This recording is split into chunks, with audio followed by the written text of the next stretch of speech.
अस्सलाम वालेकुम फ्रेंड्स। अज़ाब कब्र का एक औरत का वाक़या आपके साथ बयान करूँगा।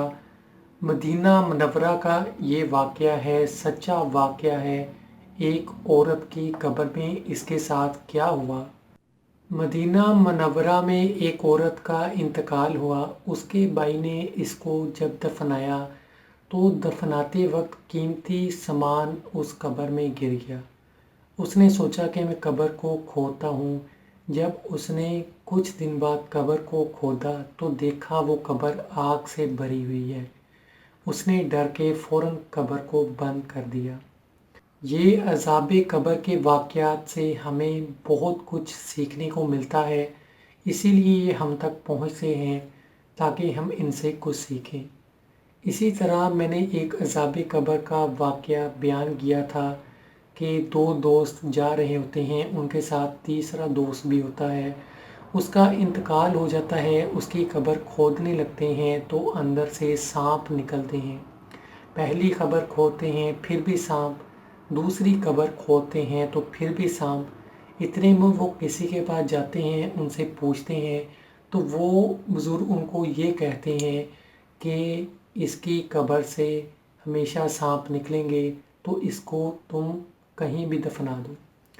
उस शख्स को दफना दिया जाता है।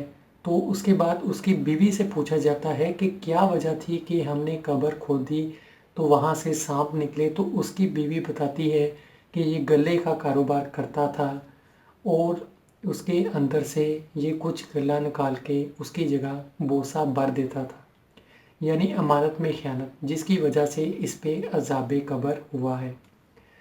तो ये अज़ाब कब्र का वाक़या इसलिए हमारे सामने आया है और हमें सीखने को मिलता है कि आजकल देखें कितने लोग हैं अमानत में खयानत करते हैं। क्या हमें इस सबक से सीखना नहीं चाहिए। कितने लोग हैं पैसे पूरी चीज़ के लेते हैं और उसके बाद जो चीज़ देते हैं वो नाकस होती है या कम होती है, नाप तोल में कमी करते हैं, तो सख्त अज़ाब कब्र है। इसी तरह ये औरत का वाक़या जिसकी कब्र खोदी गई और उसकी कब्र आग से भरी हुई थी, इस पे भी अज़ाब हो रहा था। तो ये अज़ाब कब्र के वाक़यात ये इसीलिए हमारे सामने हैं कि हम इनसे सीखें, ना कि हम वही गलतियां करें जो इन लोगों ने की। तो वीडियो अच्छी लगी ज़रूर लाइक कीजिए, हमारे चैनल को ज़रूर सब्सक्राइब कीजिए और आने वाली वीडियोस आपको मिलती रहेंगी। तो अपना बहुत सा ख्याल रखिएगा। खुदा हाफिज़।